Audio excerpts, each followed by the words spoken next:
Good evening and welcome to Rivalz Race Chat.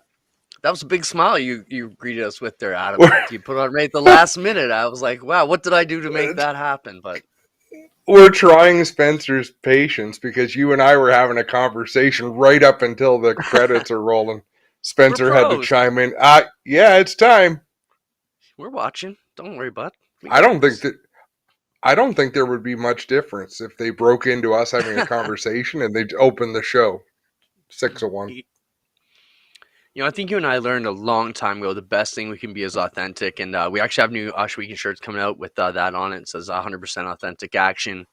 And more as we get down this broadcasting career, we learn that and you probably teach me more on this. I come from the polished school of broadcasting where, you should always greet properly and welcome to this week's program. And we just come in with a fart and a burp and start however we want. And it works. But not being fake is where it's at. And sometimes you do give me fits about it. No, and I think which is strange because you are the pro when it comes to doing some of the stuff that I do where I have to be the host.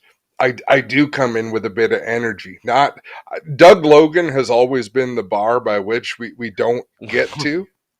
This week on Dirt, Doug Logan, like he was in a stratosphere all of his own. But there's an area in between that and how we are. I think you bring the energy and you bring the excitement, but the racing is the exciting part. We just bring some filler. Well, we have a good show this week. We're going to talk a little bit about photos and what the proper etiquette is if you're a race team and driver. And you see a lot of it on social media and how that aspect of the business changed. We're going to bring George Smith in from Dirt Track Digest to come on and talk about, what you should and should not be doing with the watermarks the photographer's leaving on there and what's acceptable.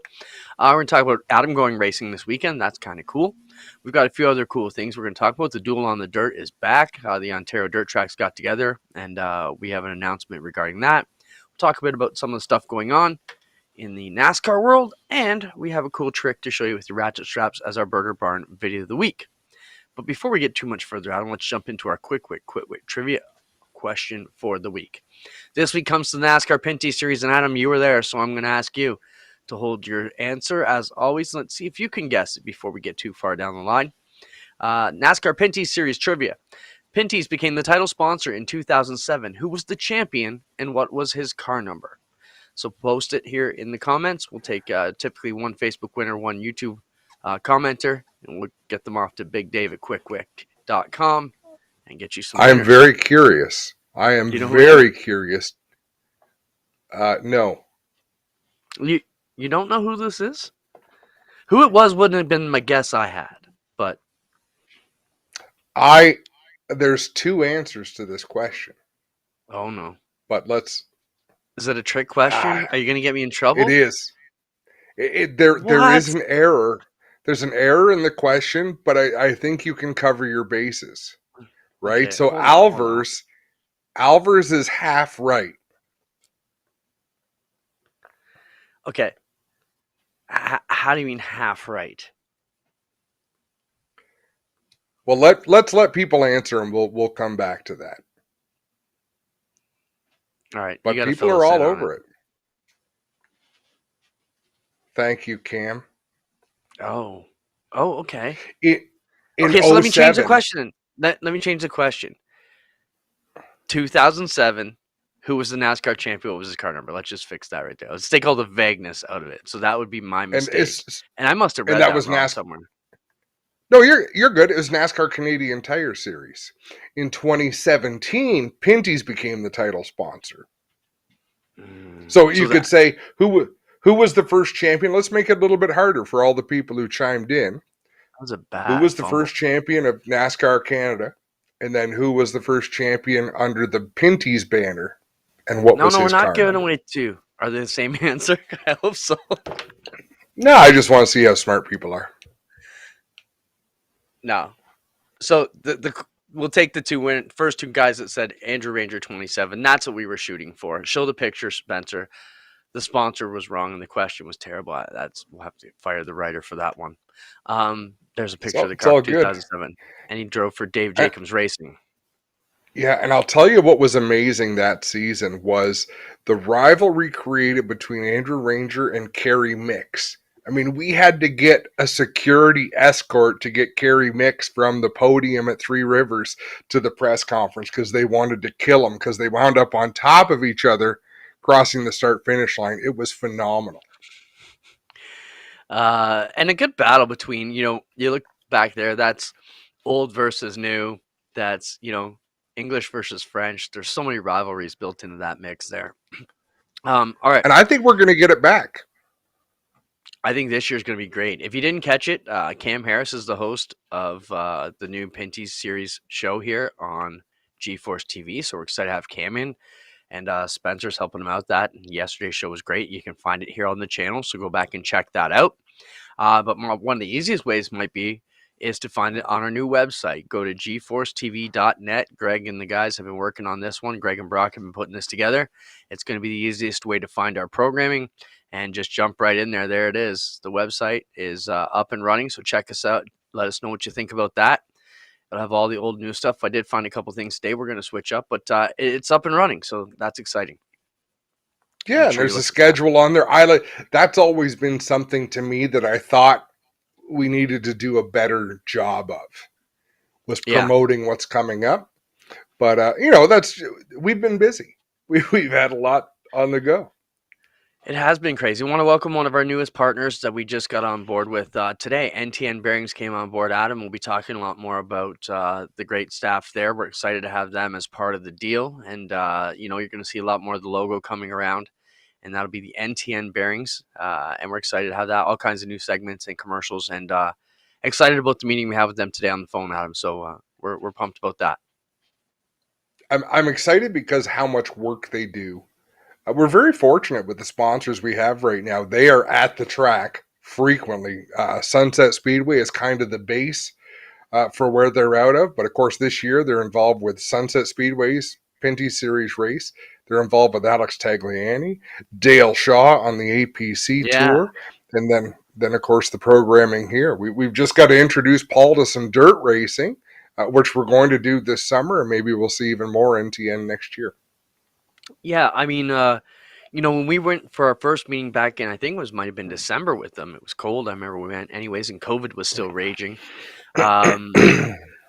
The one thing I took from them is they're a multinational brand. They're from all over the world, and the big thing is they were like Formula One, NASCAR, and what they want now is grassroots racing. They want to get to our base market, which is so cool that these guys are coming back with power, that people like Pinty's, Fast Eddie, Quick Wick, NTN, those types of big companies are buying into this regional sport, basically, and we're helping lift it to a national platform. And I think that's why guys like you and I have fought so hard to make sure we keep it on the free stream side and grow the sport, because we need 20,000 eyes looking at it, not 200 people who already love the sport, as we would have with the pay-per-view. But that's super exciting to keep that rolling. A lot more new partnerships, and one thing Paul said in our meeting today, Paul Mio from NTN, is that he's excited to get on camera, get on the microphone, and push their product a little bit and explain some of the stuff. And it's not just boring marketing stuff from a big company. When we sat down and he started drawing on his whiteboard about all the stuff that guys were doing wrong with their brand, I was mesmerized. I said, I'm thinking this is what we need to get out there. Like this is a great story. So excited to have that. Let's bring on our first guest here tonight. Maybe our only guest, because we got a lot to chat about. I see Waldorf just showed up. Where's Stadler? This is like the balcony at the Muppets. So, welcome George Smith, Outlaw Photos from DirtTrackDigest.com. George, your home base would be Fonda, but welcome, buddy. How we doing tonight, guys? Good to see you. Adam, it's good to see you, George. Shoehorn you back into a race car. As the crew chief Rob says, it's like trying to stuff a muffin into the toaster.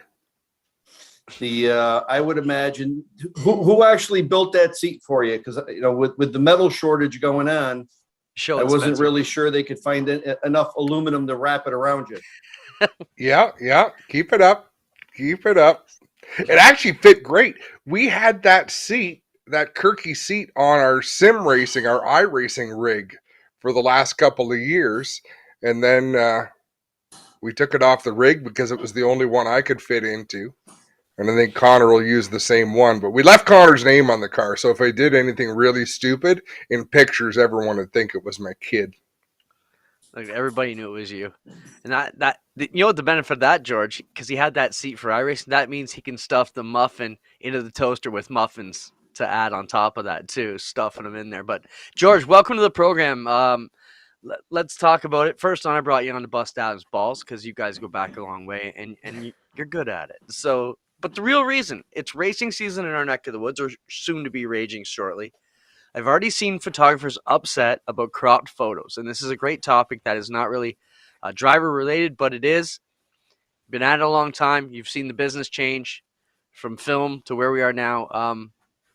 Let's talk about watermarks. Why are you guys doing it? What's the proper etiquette for a racer? Do you want your picture shared? There's so many questions there.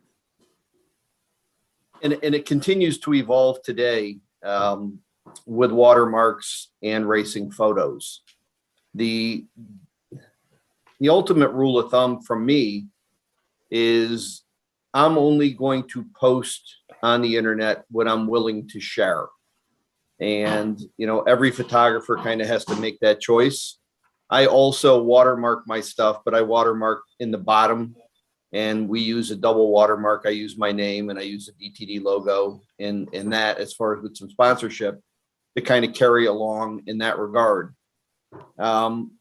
It's hard because ultimately, you want people to see your photos and you want them to be out, but in the next breath, it becomes a little frustrating when your stuff gets cropped and cut down and then basically gets passed along. Yeah, there is a certain level of respect that should be granted back.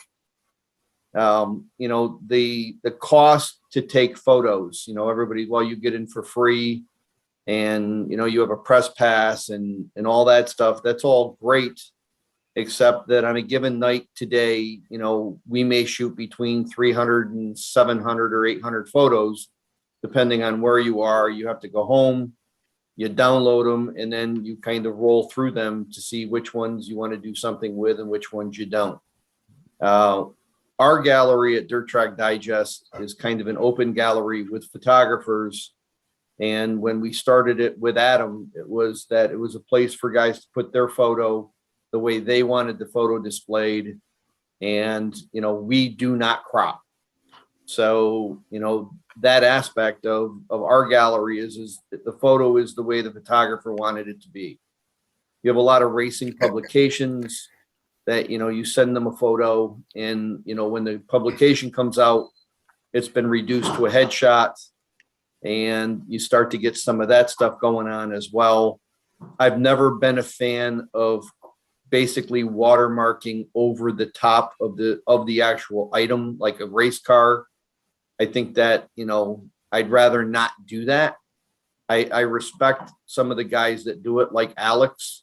I understand why Alex does it, but, you can only, if you're not willing to share it, I guess, in some regards, maybe you don't want to show it. So, and do you think, George, I've never sold photos though, so that's a different breed, right? I was going to ask, do you think Alex is protecting Area Auto News? Like, he's very dedicated to Area Auto Racing News and has been for a long time. Do you think the point he's making is Area Auto is the only place you'll see my photos without watermarks, without logos? Otherwise, you're going to get my name across. I like Alex, and I like Alex a lot, and we had a good time in Florida together this year. Alex is kind of a lot like me. I mean, he's out of the old school, and where it becomes frustrating is when you start to have your photos appear in places that, necessarily weren't where you wanted them to appear, or quote unquote, how you wanted them to appear. And, people will do things to your photos. They'll take them. I mean, there's people who'll lift watermarks off and, kind of do that with them and get that, and is it that hard to just give the guy who took the photo credit? Let me stop you right there, George. I just want to stop you. Show those two pictures of Stuart Freeze and Spencer, the one where they're the same. We cropped it out because that's the cropped one. But so there's the original, right? It's super easy. I did it with my phone, George, and I shouldn't be showing them the secrets, but it's not hard unless you're a fool. I just showed how quickly. So it's very easy to take this DTD photo and crop it out, right? And show the Correct. cropped version, Spencer. And like you're right. How hard is it to just leave that credit in there for the people who do it now? So go back to the other shot, Spencer. So I'm taking this picture, George. I'm proud of this. I'm the racer who's in this photo. It's okay for me to share it all over my social media as it sits like that, under the guise that if you've put it out there knowing it's going to be shared, as long as it's not being messed with watermark wise, you're cool with that. I am. I'm totally cool with having, this stuff out there like that. See, here's my catch to that photo. If you look at my new stuff, actually there isn't really a whole lot of new stuff from me. But if you look at my newer stuff, I'm a little more particular of how I crop now. So, generally when I display a photo like that, I'm only going to be 4:6 at 125 DPI. I'm also going to limit how much bumper. So, that photo was kind of out on the track. Quentin took that photo. He's got a lot of area around the car. If you happen to have one of mine and pull it up, you're going to find that my car is going to fill that frame a lot more. And my watermark is going to almost kind of touch the car. So it's harder to get rid of it by cropping. It's a little bit harder to get rid of. The other thing that happens is at 125 DPI, if somebody really wants to steal it and make a 4:6 out of it, they could. But, they're going to have to work at it to get the logo off. And the other part is you can't go any bigger with it. It's going to just fall apart and pixelate and kind of go that way. I struggle with guys who are out putting up, big photos every week.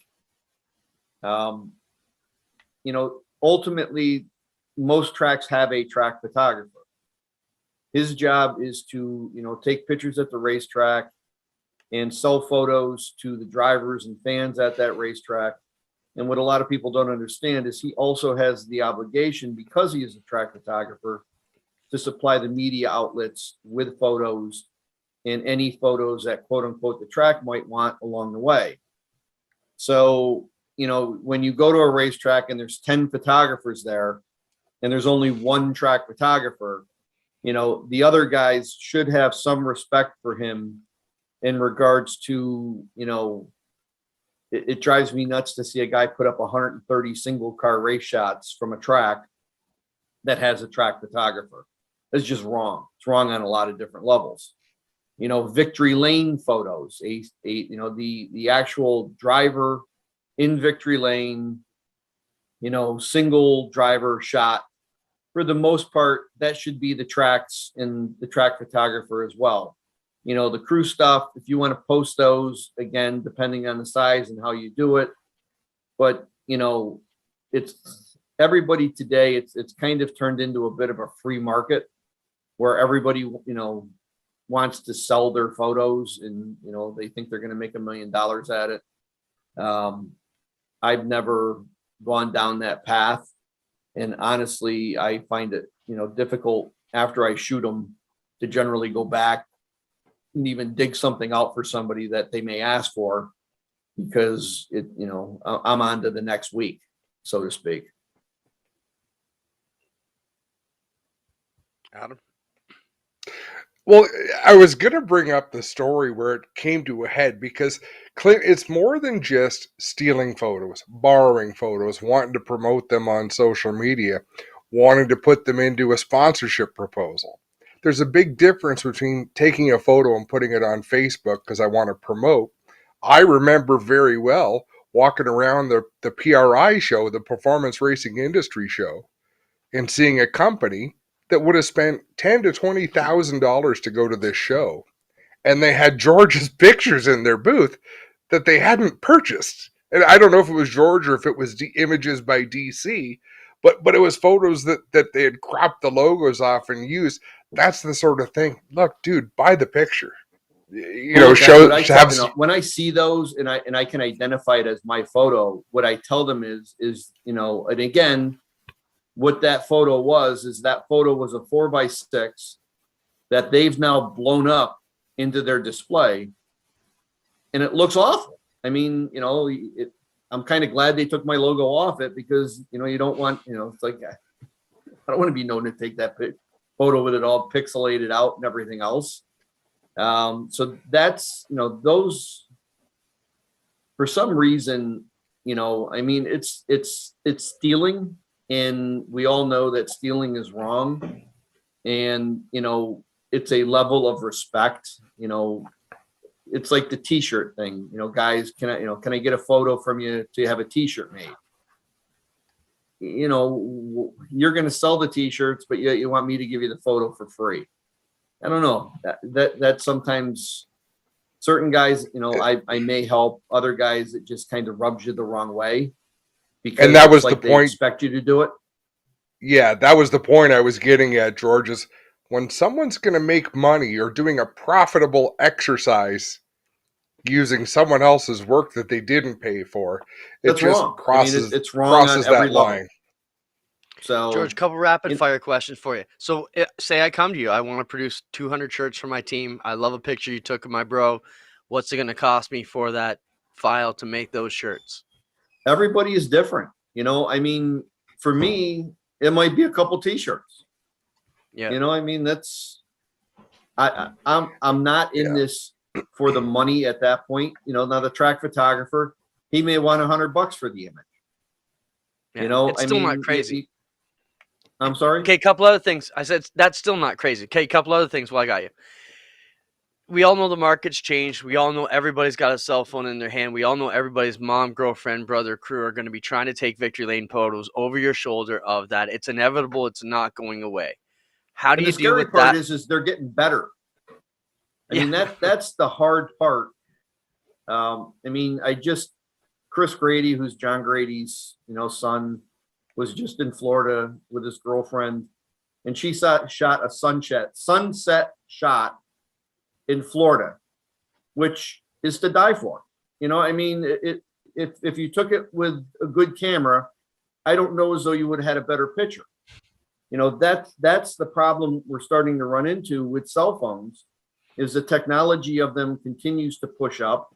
In most cases, they have a higher sensor in them than we had when we started shooting digital.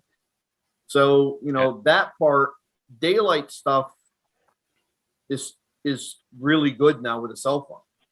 Where it still separates the men from the boys is when the lights go down and the track lights come up, and you have you have a lot of guys that are out there now shooting flashless, and you can kind of tell who they are, because if you really take their photo and you start to look at it, you start to see shadows in it, and you know, it's not quite as good of a photo as somebody who's taking that photo at night with a flash, my opinion. Now, Adam, I would listen to Howard Stern on the way back from Bristol there, and he was talking, it was a Ben Affleck, and he was talking about cell phones have come so far in technology that the chip in the camera that you have on your cell phone now, when they produced like one of his first movies, would have been $70,000 the lens alone to get that quality that the cell phone can produce now. It's crazy. But George, the question is, what's proper etiquette? So I'm out there, my mom and my girlfriend are there, we just won the race. Little Johnny, I finally made it to victory lane. Is there any room for us to take our cell phone photos in victory lane, or should we just be getting the hell out of there? How's it supposed to work? I think every track is different, and you know, there are certain tracks that the photographer's protected. There's other tracks that he's really not protected. You know, the struggle for the photographer, and ultimately I get laughed at a lot now, because ultimately we've crossed over, much like you guys, into the video world. And, you know, I was always the guy that always stood there and said, you know, get the goddamn video guy out of the photo so we can get our pictures and we can all move on. And now I stand in line and they just say, well, it's the video, it's okay. So right on, George. You know, it's always, you always get pushed back. And the struggle is the photos are always the last bit. And now the track is pushing to get everybody off victory lane, and everybody turns into a rush. The track photographer, has the right to take whatever photos he wants really first. If there's time for you to get your cell phone photo, or you can get out of the way and get it from the side or whatever, that's kind of one thing. But, kind of walking in front of everybody with your camera, with your cell phone, and standing in front of the photographers is not going to generally win you any award from the photographers. So, No, I'll tell you, a group of photographers is as vicious a bunch of people as you will find at a racetrack. I'm not kidding. You don't cross a photographer, and they will, as a group. Honestly, the bigger the event gets, the more kind of posturing that you get. And, Oswego, when we first started to go out to Oswego, you had the meld of the dirt guys to the asphalt guys. And, the asphalt guys, because it was kind of their track, felt like they were just entitled. And, I've been at this a long time, and, I've been, pushed out of the way, told, that I'm not as important because, I'm with dirt car. I take photos for dirt car. So, I have the right to the spot that you've been standing in for 5 minutes to, to get your picture. That stuff drives me insane because, I'll give up the shot of somebody climbing out of their car to get the next shot. And, then somebody wants to come over and stand directly in front of me. And honestly, I'm too old and too mean to have somebody do that these days. I fight for my stuff now. So, and Adam will tell you, ultimately, we fought a lot of the battles that the guys today, have the rights to, because we stood up when nobody wanted to let, the digital or the online people have credentials and all those things. We fought those battles, 15 years ago.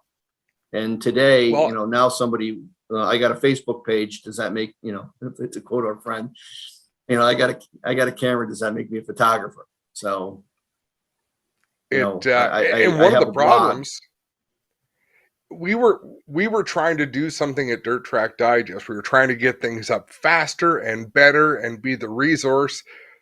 There were tracks in central New York that wouldn't welcome us in to take pictures. You'll get shots from our track photographer. Well, the track photographer gave us garbage. Like if I was at the race, I'm watching 3-4 wide racing and you get a crappy victory lane shot. Like, well, how are we selling the excitement? Let us send someone in there and get the shots that we want.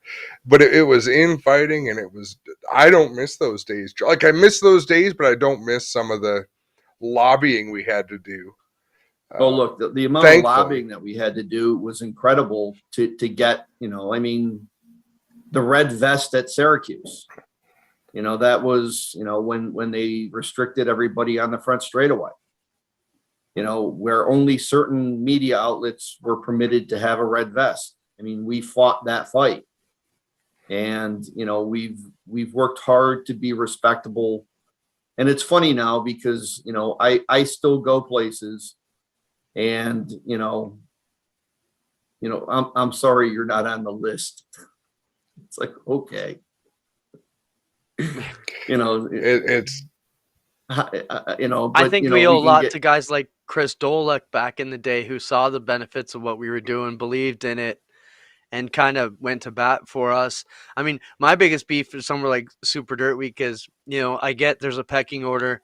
We always fought because I got him said we were trying to put pictures up within minutes of the event because there's thousands of people at home just couldn't get there, right? So we were kind of the pioneers of live stream before we had the technology to live stream. We were uploading videos as fast as we could and pictures as fast as we could.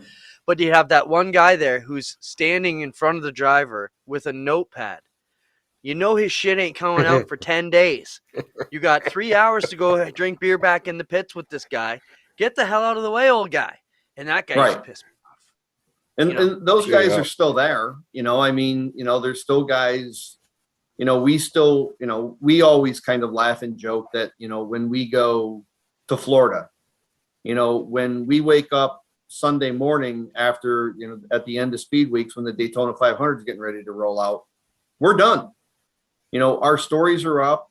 We may have at the end of the week type of story, to just recap, but generally all of the photos from every event we've gone to are up. Every story, every news media piece that we covered is basically up and available on our website. If you're still in print, you're 3 days away from just getting the stuff together to print.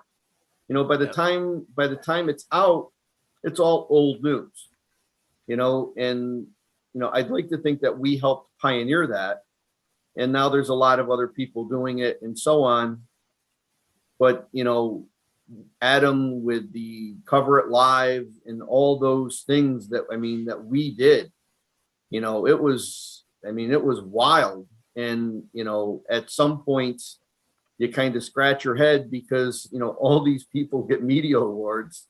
We never got one for all the wacky stuff that we did, in helping the sport, and pushing it along.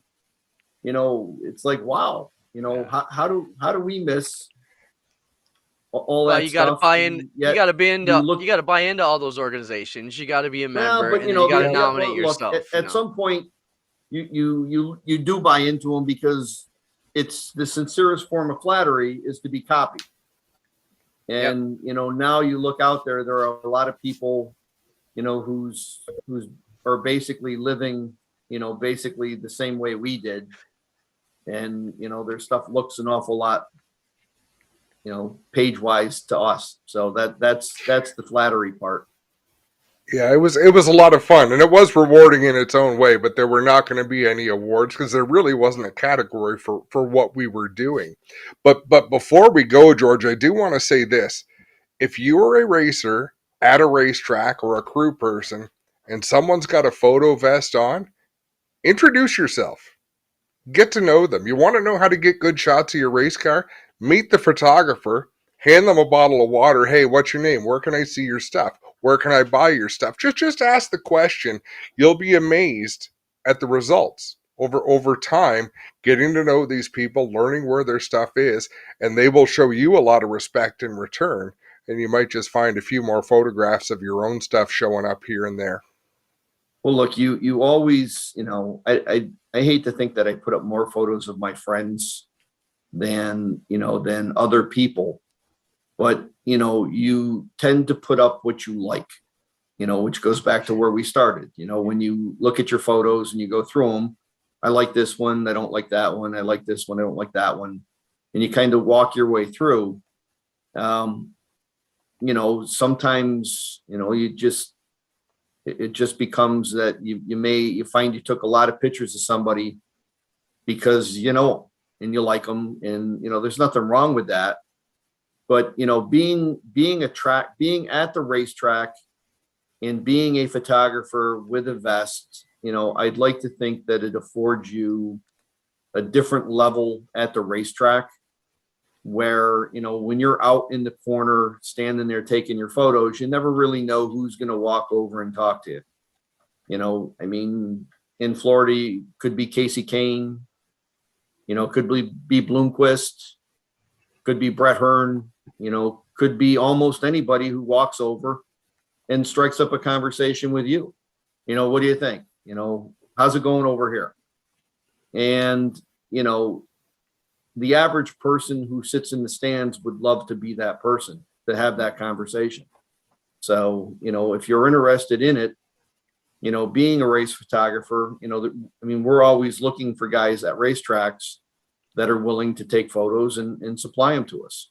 We still struggle to get guys, again, because we try to have our news up the next day, victory lane photo. I don't need it on Wednesday. I need, if it's a Friday night show, I need it Saturday morning early so that when we post It was our story, controversial. George, it was controversial when we started doing that, and people throw their hand. What do you mean that night, the next morning? Right. We want. Don't give us all of it. Give us something. We need something. Just give me one photo. I need one photo so that in the morning when I load my page, I have a photo to go with the story. If the writer has to go home and write the release, you should be at least willing to go home and put a photo with it so that it looks good for the track. I have to say, a lot of the tracks now get that. But I mean, there are still some tracks that are just so far off the beaten path with social media that it's like incredible. It's like they're still in the dark ages. So I mean, tracks that don't have internet. I mean, there's another one. For sure. I mean, how can you not have internet at the racetrack? We could go on for hours, George, but we better get on with this show. So nice to have you. So good to talk to you, man. We used to talk just every one last day. Question in regards to you racing. Did you have those elastic strips down the side of your fire suit and across your mid waist, or how did they actually piece that suit together?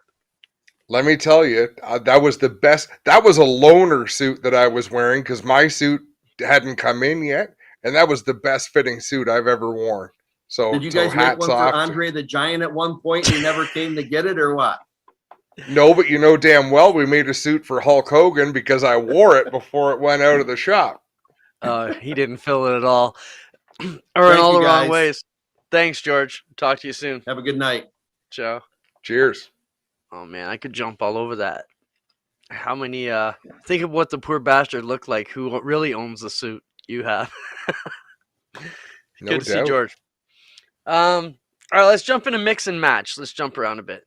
Well, hold on. Yeah, whatever you want. Adam's Racing. Do we have anything else we got to cover on that? How was it, man? Oh, first off, I got a few ball busted messages for you. So, show those 2 messages I sent you today, Spencer. First, Jim Lampman says, you may have to carry the show tonight as Adam is still probably stiff and sore and rattled from Saturday. LOL. And then rattled, yes. Stiff and sore, I'm good. And Steve Gary writes, thought you might enjoy seeing your sidekick get in a race car through the fat hatch. Yeah. I love Steve Gary.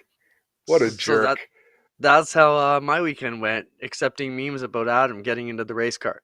You messaged me right away how it was a humbling experience. So, Adam, obviously, you got a lot of people to thank, as always, every race car driver does. But let's talk about it, man. Good experience, bad experience. Are you going to get back in there? It was a great experience. I'm going to get back in. It was humbling, Clinton, because in my mind, I can still do what I did 20 years ago. Right? It's not rocket science. You can do it or you can't. What I didn't take into account was the reflexes and the timing. Like, it's not a matter of I'm slower to react. It's a matter of when you have to do something or what you want to accomplish in a race car, and your feet getting the message and your hands getting the message, and how it feels in the seat of the pants. And how much power is at your right foot? I mean, you touch the gas in those things, especially on a cold night, there is no grip, and you're around other cars, so you're trying to not wreck yourself, not wreck others. My mistake Saturday, I was focused too much on driving to not crash the car than I was going out to race. But it was, I had a blast. It was very nerve-wracking, but afterwards it was very rewarding to look back and know that I did it. I finished the 30-lap feature race. I was on the lead lap, and I could have gone farther. It's good to see you get out there and do that, man. It's tough to put anything together where you make a plan and go out and execute. And let's face it, you haven't been mechanical for a long time. To get back in the garage, spending hours and days in there trying to make it work, it's a whole new thing, man. I give you credit. That's one thing I got out of when my dad got out of racing. I'm like, okay, Mike, you're on your own. I'm no longer a crew guy. I'm not going to wash my hands after a night at the races anymore. Well, that's where Rob Twitchett comes in, because I butchered a lot of things on that car that Rob had to come back and fix up and beautify. But we're lucky. So Rob Twitchett is the crew chief. We keep our stuff at Jonathan Ayrton's house. Rob's going to drive the 44 car that John Carley owns, so I can't thank John Carley enough. So he's going to drive the 44 a bunch. I'm going to drive a little bit. Connor's going to drive a bunch. Jonathan Ayrton is going to drive Rob's mini stock. Nobody's going to drive Jonathan Ayrton's sportsman car. and then there's a pure stock in one bay that hasn't been touched for a long time. But it's interesting to see all these people who have race cars in this shop, but someone is driving someone else's car in every instance. What kind of time do I got to put in there to get in the Dirt Sportsman to take it to Merrittville? Sorry, you need to get the seals done on it. Oh, that was going to take. Wheel it down Saturday. We'll get it in the field. All right, Jonathan, I got you a sponsor for engine seals. You're welcome. Yeah, if I get to drive it, we'll get it sealed up. Where was I going with that? You got me all distracted. Let's talk about moving on to our next deal. This would be anything else you want to say about your experience? No, it was heartwarming. The people who came up to see me and chat and say kind things, it was very kind. Because in my mind, I'm still competitive, Clint. I still want to race at the front. And to be passed by a lot of cars, that's the humbling part, right? And I had some fun battles. Scott Tonelli raced beside him for a few laps before he pulled away and drove away. So in my mind, I wanted to do better, but at the same time, to be out there on that side of the wall, and it does give great perspective. Like I really do think having raced before and doing a bit of racing gives a lot of support when you're announcing, a good understanding. But at the same time, sure. You've never done that, and you have the same understanding that I do. But you're very much a racer. No, as well. I mean, I've been in every media mechanics race you can imagine. I probably raced 10 times. Obviously not in a real. I actually last time I took one of the instant installation pure stocks down to Flambeau and rode 2 features that night. So I've done it a little bit. But yeah, bring out Jonathan Ayrton's car. Steven's gonna come across the river. We're gonna make it work, and I guarantee I won't finish last. How about that? So, but okay, I know what I was gonna say. How the hell are you guys in that shop and you've got the tallest guys in the pits and the smallest guys in the pits playing musical chairs? Like, you're going to drive this car, then Twitch is going to jump in, but then Ayrton, another guy who's taller than everybody, is going to jump in. It just doesn't make sense. Anyways, for those of you who know the players, you're following along at home, you're just as dazzled as I am on how it worked. Let's jump in. You couldn't make a cartoon. You couldn't make a cartoon like show that. It's like Fat Albert. That would never work. How unrealistic is this? It could never fly. Willpower, mix and match. Let's jump into this. A couple of cool things. I didn't know what they call it, potpourri, mix and match. A couple of quick stories off the top. First, big fire at Ohsweken this Saturday. One of the tractors had an incident, caught fire. Everybody was okay. It's insured, no worries. Everybody thought all the new buildings were burning down. No, as you can see, they're sweeping up the new pavement there. That's where they were sweeping up. Had an issue, so everything's okay there. Let's move on to a new day at Ohsweken Speedway, which was raining all day today. Practices have been canceled for the next 2 Fridays up there to give the grounds a bit of time to dry out. Adam, I was up there with the Friday Night Thunder crew on Thursday, just walking around. Even me, I was soaking up to my calves in the mud. We just need a bit more dry time up there to get this going. So I really want to reiterate, this is definitely not a construction delay. All the major construction is done. The VIP building's done. The go-kart building's done. The break wall's done. We're going to make it, but we really need some dry weather. And it looks like we're going to get that next week, but it was soaking wet up there again today, which didn't bode well. We're looking at the 17th, Tuesday the 17th of May as our first night on the Ohsweken surface, and get ready for the 20th, the opener 3 days later. Next thing in our mission match, LW Wright, Adam. I don't know if you knew this story from a while back, but yeah, they finally found him. He came out of the woodwork. There's a story on Fox News today that's LW Wright is back. So for you NASCAR buffs, if you don't know that story, show the picture of Ken Spencer. I don't know if I sent it to you. I think I did. Maybe I didn't send any screenshot. I sent it also. Right, I sent you sent it. And I thought I screenshotted, chat. But yeah, So it's Talladega, 1982. This fella comes in saying he's a race car driver, qualified 36th, ran the race, and I guess disappeared. I don't think he paid the bill, disappeared, and he was in the wind. I have it here. So hailing from Nashville, Wright had obtained his car from the shop of Sterling Marlin who also provided a pit crew for the event. He was black flagged 13 laps into the race for being too slow. However, then his story turned into a legend. Wright allegedly abandoned the car at the track and disappeared, leaving a string of bounce checks in his wake. BW Terrell, a team owner who had reportedly assisted in getting him the car, told the press at the time that Wright owed him over $30,000 for the transaction and other help. If you're looking for it, you can find it. I believe it's on YouTube under NASCAR Classic Replays. It's the 1982 Talladega full race replay. You can find it on YouTube because there's a screenshot there. But Fox News is going to have more of the story coming out. But show that picture you showed there, Spencer, of the car and him.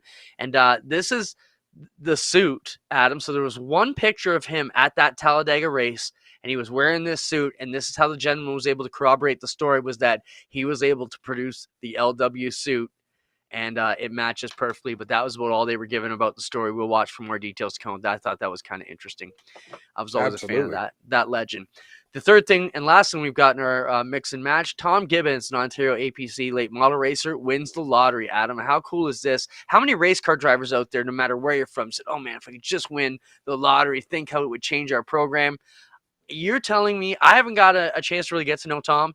You're telling me one of the nicest guys in the pits. Let me just read the headline. You can tell us a bit about him. Mike Lindsay shared this. APC late model racer Tom Gibbons from Southampton hits it big in Ontario, 49 draw. We see new equipment in his future. Always liked Tom. He's a regular attendee at APC shows, but had bad luck. Most of it someone else's mess. 2 million smackaroonies. Adam. Awesome. Hard-working people. Always show up to the races, always with a smile on their face. And yeah, just a fantastic guy. I chatted with him real briefly on Saturday. He said he finally got his money there last week. And they didn't get a chance to talk much, but they strike me as the type of people who won't change their lifestyle too much, Clinton. Hopefully this just gives them a comfortable nest egg for retirement and for the next generation, and good for them. Where the housing market is in Ontario now, if you own the house, you'd be lucky to pay it off with $2 million these days, and that's not even much of an exaggeration. If you've got a house big enough to host a shop and a race team, chances are, it's not a ton of money, but good on them still. It changed my life big time. It's life changing. Yeah, it's life changing money. It's take the pressure off money. Spencer lives in the GTA, says he can buy a shed where I live. That's about it for $2 million in Toronto. You're not far off. Duel on the Dirt is back, Adam. We just had a promoters meeting yesterday. Just show the screen, Spencer. It's going to be updated here on duelonthedirt.com. It was sent off to Greg Callanan today. So the Brighton home, just leave that up there, Spencer, while I talk for a second. These are the schedule for the home track races. So each track schedules 2 home track races. In the past, you had to declare what your home track was going to be. And then there's the 4 combined races, 1 at each track for each division. So if you're a mini stock racer, you used to have to do 2 home track races at your declared home track, and then the 4 combined races for your 6 race total. This year, there's still going to be 8 home track races, 4 for each division, 2 at each of the tracks. But now drivers are going to be able to race any of the home track races they want without declaring a home track, and their best 2 home track race finishes will be added to the 4 combined for their finish. So drivers will be able to travel around a bit more. If you're, say you haven't had good runs at home and Humberstone has their 2 home track races on a Sunday or a Schweeken on a Friday or whatever, you can head out there and get those together. The other thing we're working on for next year is to make sure the tracks will give all of the home track nights off. So, for example, Brighton and Merrittville are really the only ones we're talking about. When Brighton gives the Thunderstocks the night off, that will be the Merrittville home track race. There's a bit of overlap this year, but good to have your choice. So that's cool. Show the combined races, Spencer. Street stock and mini stock combined races are listed as they are there. I think there's one missing off the street stocks. The Brighton one is going to be September 24th. It's part of Applefest weekend. I probably copied that wrong, so my mistake. Oh, man. Get off left there, out Spencer. Ange. No, I didn't leave them out. They're the star attraction and the finale at Brighton Applefest weekend. So that's cool. Look for that on Dirt Track Diet. What am I talking about? At duelonthedirt.com. I'm losing it, man. I'm looking at your shirt. I'm thinking about George. Mm-hmm. Let's take a break. Flashbacks. Burger Barn video of the week. This is kind of a cool one. TikTok. Ratchet strap trick for all you racers out there.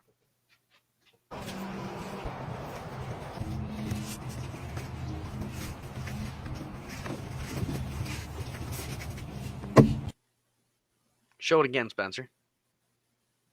Yeah, I gotta see that again.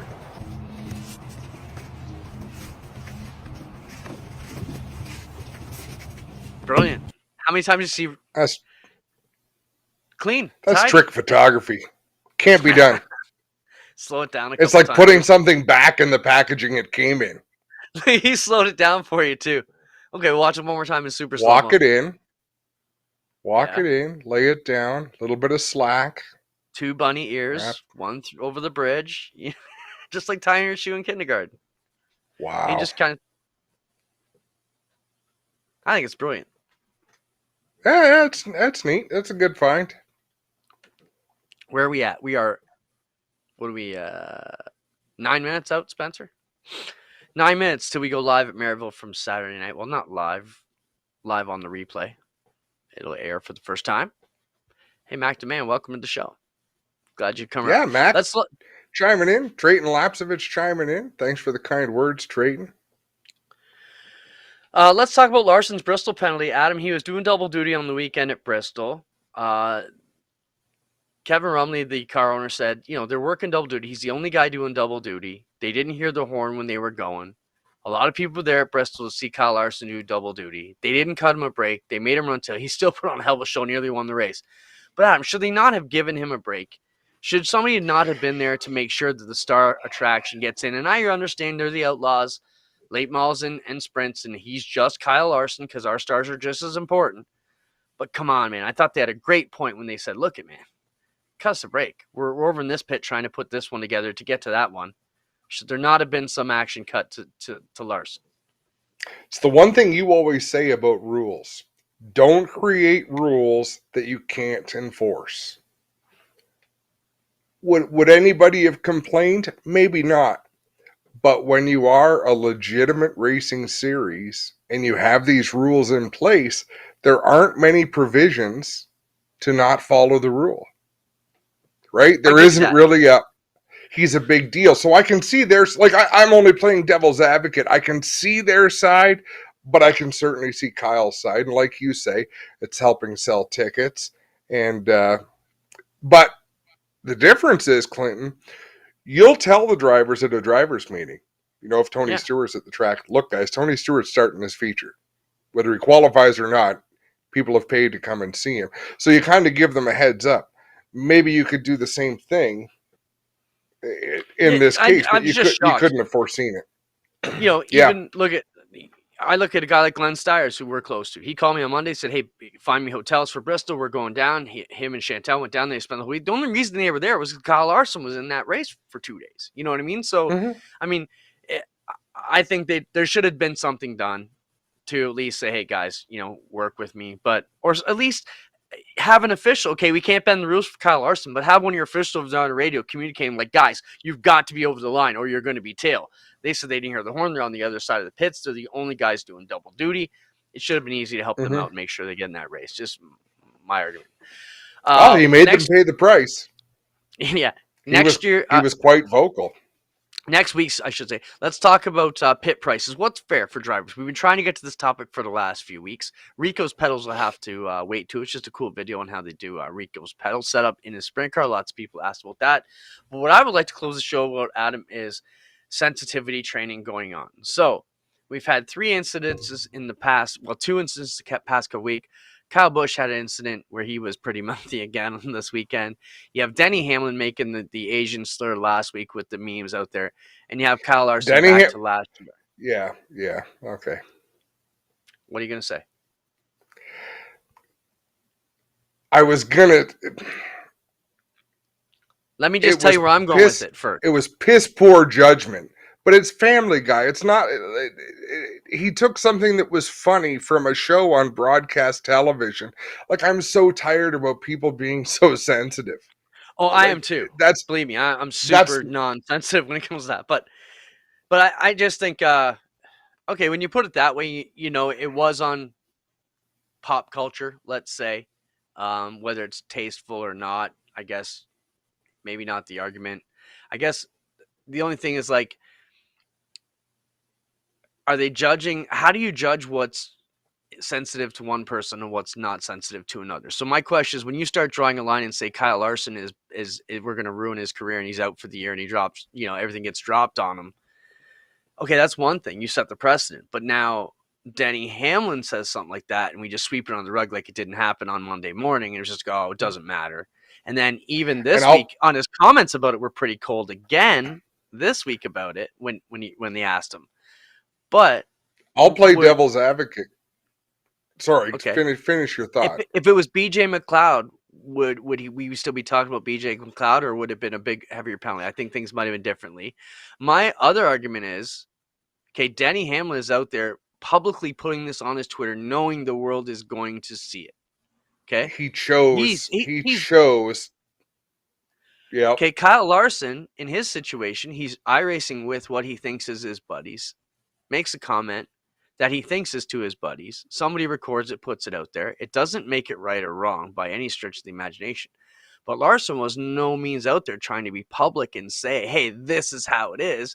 He thinks he's joking like me and you joking back and forth to his buddy. In a lot of ways, the sanctioning bodies need to take sensitivity training. But we've had the conversation before. If you're going to race in the NASCAR Cup Series, you have sold your soul.